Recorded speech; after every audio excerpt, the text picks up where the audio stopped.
Sextou com Ouro Fino em Campo deste 22 de julho de 2022. Bem-vindos e bem-vindas ao programa da Ouro Fino Saúde Animal. E bora começar essa edição com a Ju Pires, da nossa central de relacionamento com o cliente. Ju, obrigada pela sua participação. Eu que agradeço, Ju. Muito bem, a pergunta chegou pelo WhatsApp e é do Alberdan. Um boi brigou com o outro e está com a perna dolorida, algo que acontece muito nas fazendas, nessas brigas. Aí, pelo jeito, o animal não está nem conseguindo encostar a pata no chão. O que posso aplicar? Alberdan, neste caso, é muito importante você chamar um médico veterinário para avaliar esse boi pessoalmente, porque a gente sabe, Ju, que tem alguns casos que podem ser cirúrgicos, então é importante o veterinário avaliar se somente machucou, se somente é uma dor local ou se precisa de um procedimento cirúrgico. Se for somente para reduzir o inchaço e a dor na perna deste boi, você pode utilizar o anti-inflamatório Maxican 2%, que vai ajudar neste caso. O Maxican 2% ele pode ser utilizado em várias situações, então é um produto que você pode manter na farmácia da sua propriedade. Ju, obrigada pela sua participação, viu? Eu que agradeço. Até a próxima, até semana que vem. E olha só, participe do nosso Ouro Fino em Campo pelo WhatsApp 16981818687. Pode mandar perguntas em escrito ou também em áudio, viu? A gente aceita tudo. Muito bem, pausa rapidinha aqui no intervalo e no próximo bloco a gente traz um bate-papo sobre doenças respiratórias em suínos.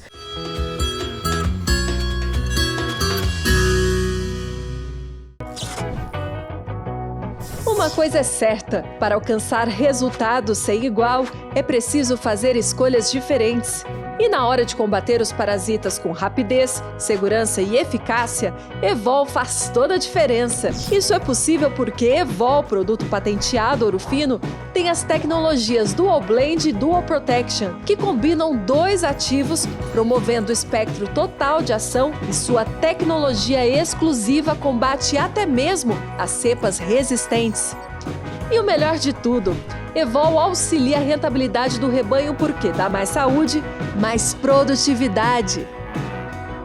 Evol é ovicida, larvicida e adulticida para todos os tipos de vermes e ainda auxilia no controle de bernes e carrapatos.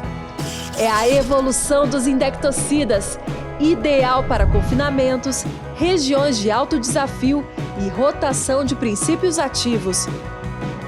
Evol, tecnologia exclusiva e patenteada para resultados únicos contra os parasitas do rebanho.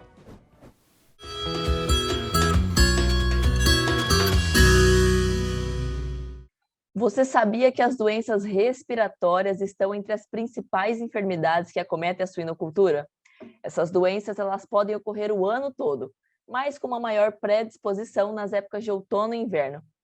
Quer saber mais sobre os problemas respiratórios dos suínos? Então fica aqui com a gente porque a Rafaela Ramires, zootecnista e gerente de contas chaves da Ouro Fino, traz mais informações sobre o assunto. Rafa, seja bem-vinda ao Ouro Fino em Campo. Olá, Gi, tudo bem? Olá, pessoal de casa, é um prazer estar aqui com vocês. Vamos lá, vamos ver como que nós podemos ajudar essa turma. Vamos lá, Rafa, falar sobre os problemas respiratórios. Rafa, as doenças respiratórias, elas são assim, como um ano todo, né? Mas dizem aí que ela costuma acontecer com maior frequência no outono e no inverno. É isso mesmo que acontece? Sim, Gi. Hoje, sem dúvida, Gi, assim, vamos dizer assim, na produção, né? Sem dúvida, a gente tem o aparecimento das doenças respiratórias em todo o período do ano. Não significa... Vamos trazer um pouco do entérico também, né? A gente vamos falar de entérico. Então, assim, entérico também, a gente sempre, normalmente, quando a gente olha, vamos pensar em coccidiose, né? Que a gente também trabalha bastante com coccidiose. Ela tem a tendência de aparecer mais no verão. Então, não significa que ela não vai estar presente na granja o ano todo. E assim também ocorre com as doenças respiratórias. Então, ela vai estar presente, né? Porque são vários gatilhos que pode trazer isso ao longo do ano. Mas, sem dúvida, os fatores climáticos, né, proporcionam o aparecimento dela nesse período aí, que agora nós vamos começar ali, nós estamos em julho, né, então vamos pensar junho, julho, agosto e setembro, aí você já começa a esquentar mais, e uma das coisas também nesse período que acontece é muita oscilação térmica, né, então, por exemplo, vamos pegar estados que às vezes é quente, às vezes vamos pegar São Paulo, estado de São Paulo, ele é quente, mesmo no inverno, durante o dia, é quente ali, a temperatura vai ficar entre 24, e aí à noite às vezes chega a 12. Então imagine essa oscilação, né, de temperatura ao longo do dia, e isso é um fator estressante também para os leitões, que proporciona, né, querendo ou não, as doenças muitas vezes estão ali no lote, os animais são vacinados, mas ela pode ter um estresse, o animal tem um estresse, um gatilho para que isso apareça. Então, sem dúvida, esse período é muito importante e também um manejo que a gente não pode deixar de falar nesse período é o manejo das cortinas, né? Então, o manejo das cortinas, ele é muito importante, chega no fim do dia, as cortinas às vezes já tem, o pessoal tem que estar subindo, né? Porque já está mudando a temperatura, então você tem que estar muito ligado com o manejo de cortina junto às temperaturas ali, aos fatores climáticos, né? A temperatura climática mesmo, acho que eu estou falando temperatura e clima, mas é a temperatura do dia mesmo. Então, é essa temperatura, a gente tem que estar muito, eles andam juntos, é observar a temperatura de como que ela está vindo, como ela está caindo, e aí você fazer esse manejo de cortina adequado ali para evitar esses problemas. Perfeito, Rafa. E existe alguma categoria aí de suínos que ela sofre mais com as doenças respiratórias? Eu acho que assim, a creche é um, vamos dizer assim, é um setor que é bem afetado, né? Aí depende muito da doença que está afetando, Sim, né? Ela pode estourar em cada período. Vamos pensar no APP. Às vezes o APP vai estourar lá no final, lá na terminação, lá na engorda. Isso tem muito a ver com, querendo ou não, o ciclo ali, né? Vamos dizer assim, o ciclo da doença, o momento que o animal se infecta, é que ele vai expressar isso. Então, mas as doenças respiratórias estão muito ali. Porque vamos pensar assim, de creche e terminação é onde a gente tem uma população grande de animais, né? Então também que é um fator estressante, que é a superpopulação, e também, querendo ou não, às vezes mistura, né? Então, às vezes a gente tem a mistura de origens nessas fases, então isso também é algo que proporciona, então, sem dúvida, eu hoje olharia muito para a creche de terminação, não que às vezes não tem que também cuidar das fêmeas, que é né, vamos dizer assim, eu falo que a fêmea, ela é é o bebê da granja, é onde você tem que ter todo um cuidado, né? Então a gente não pode esquecer delas, é teu ouro, e mas é porque dali que vai sair a produção de leitões e esses animais vão expressar tudo isso lá na creche, na terminação. Então tem que ter todo um cuidado com essas fêmeas aí, com essas matrizes também, mas a gente tem que ter todo o cuidado na fase como um todo. E, Rafa, você citou aí um exemplo, né, de doença respiratória, que é a APP. Vamos supor aí que tenha um suíno e aí ele foi diagnosticado com APP. Mas como que é feito esse diagnóstico dos animais, né? Porque, assim, quando a gente fala de doença respiratória, a gente está falando de várias, né? Podem ser várias causas. Sim. Então, no caso da APP, como é feito o diagnóstico? Sim. Eu acho que, assim, quando a gente entra num galpão, creche, terminação, a gente tem que estar muito atento. Tô falando muito creche, terminação, porque eu acho que também querendo ou não, uma parte econômica muito importante. Quando a gente entra, a gente tem que estar ligado aos barulhos, né? O que a gente escuta do animal. Acho que o animal, ele te diz muita coisa. Então, o fato de você entrar, ouvir uma tosse, ouvir um espirro, tudo isso te determina. Às vezes tu entra um dia, tem um aqui, um lá, aqui, daí um pouco tem espalha de uma vez. Então, tudo isso é um sinal que serve de alerta e, claro, sem dúvida, aí você vai ter que olhar esse animal para os sinais clínicos que ele está apresentando, dentre outros, porque, assim, às vezes esse pode ser toda doença, ela tem um processo dos sinais, né? Às vezes ele começa de uma forma e ele vai se agravando. Então, eu acho que você tem que olhar esses sinais clínicos como um todo do lote, aí sim você identificar o animal que está com os sinais clínicos mais aparentes, fazer uma necrópsia, enviar material para o laboratório e aí sim diagnosticar, né? Às vezes você pode rodar um PCR, você pode fazer sorologia, né? Para ver, por exemplo, a PP mesmo, são vários sorotipos, então às vezes você tem que encontrar qual é o melhor sorotipo. Então tem vários exames laboratoriais que podem te ajudar, mas eu acredito que sim, você vai partir muito mais da necrópsia. Acho que a necrópsia é fundamental aí para o diagnóstico da doença em si, mas quem confirma é o laboratório. A gente não Vamos dizer assim, a gente pode tomar decisões práticas e rápidas na granja, mas é sempre importante você ter a necrópsia, enviar para o laboratório e você ter a confirmação, até mesmo porque às vezes você tem que tomar uma decisão rápida, e isso sim é bem importante, que às vezes a gente usa algo imediato, mas você tem que ter essa confirmação para depois trabalhar, porque às vezes você suspeita de uma doença e depois vem o resultado de outra. Ô, Rafa, então esse diagnóstico, né, da doença, ele é muito importante, até porque quando a gente fala de doença respiratória, a gente está falando aí de várias doenças. Então é a partir desse diagnóstico que a gente vai usar a solução correta para aquele problema, né?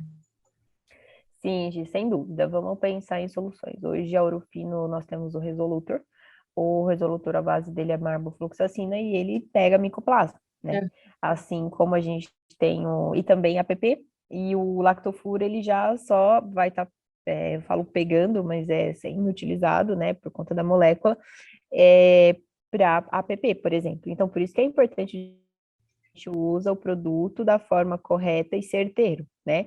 Ô, Rafa, e tem um ponto também importante, que não é também só, claro, tem que fazer o tratamento, mas a gente também tem que prevenir, né? E aí, quando a gente fala de prevenção, também tem aí as vacinas que estão vindo para contribuir com a prevenção dessas doenças, né? Hoje nós temos a vacina também de micoplasma, né, lançada recentemente, mas também temos um portfólio extenso aí de vacinas que está por vir, e temos a Sepsis e Cercovírus também, né, que entraria. Então eu acredito que não dá para, eu falo assim, não dá para ficar remediando, temos que prevenir. E depois, se tem uma expressão, a gente trata o animal ali no indivíduo, né, que isso também é muito importante, porque os produtos, soluções que eu trouxe são produtos injetáveis, então a gente vai tratar o animal no indivíduo. O sinal, você observar os sinais clínicos, diagnóstico e o tratamento do indivíduo, isso é muito importante. E assim, a gente está falando de prevenção, e eu queria puxar também que tem as soluções, só que também existem alguns cuidados, né, que o suinocultor ele tem que ter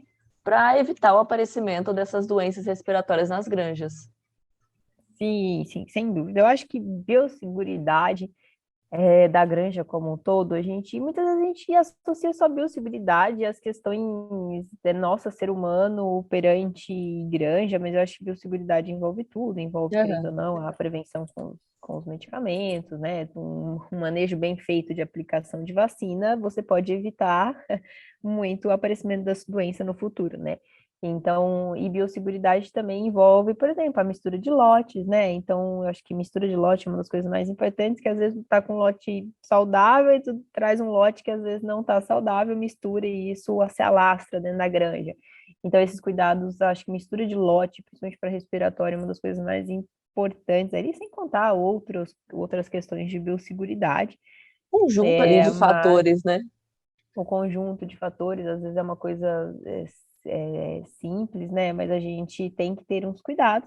Assim, eu acho que biosseguridade até se me permite eu acho que a gente viveu o Covid e acho que biosseguridade, excelente né? Todo mundo viveu isso na pandemia, né? Ainda estamos em pandemia, mas todos os cuidados que temos que ter, e eu acho que biosseguridade cabe muito bem também com os animais, a gente tem que respeitar esses animais e ter todos esses cuidados para evitar, né, as doenças aí no futuro, né? No futuro que eu digo ao longo do caminhar da granja. Sim. Então, sem dúvida, a biosseguridade é um dos papéis mais importantes aí. Eu bato sempre nela porque ela está relacionada com tudo. Ela é um dos pontos ali principais de uma granja. Rafa, eu quero te agradecer pela participação aqui com a gente. Obrigada. Você trouxe aí muita informação, informações valiosas, viu? Não, imagina, sempre que precisar, estamos à disposição. Se o pessoal quiser fazer pergunta, nos envia aí. Que exatamente, está aparecendo o WhatsApp ajudar. Aqui na tela. Quem quiser enviar pergunta, é só enviar, que a gente Combinado. Responde. Muito obrigada, Gi. Obrigada, Rafa. E quem quiser saber mais também sobre as soluções da Ourofino, é só acessar ourofinosaúdeanimal.com. Essa edição termina aqui. Muito obrigada pela sua companhia. Amanhã, sabadão, 9h30 da manhã, pelo horário de Brasília, eu vou estar aqui, viu? Na telinha do Terra Viva te esperando. E para você que está nos assistindo pelo nosso canal no YouTube, se inscreva aqui no canal, ative o sininho, assim você não perde nenhuma edição. Até mais, tchau!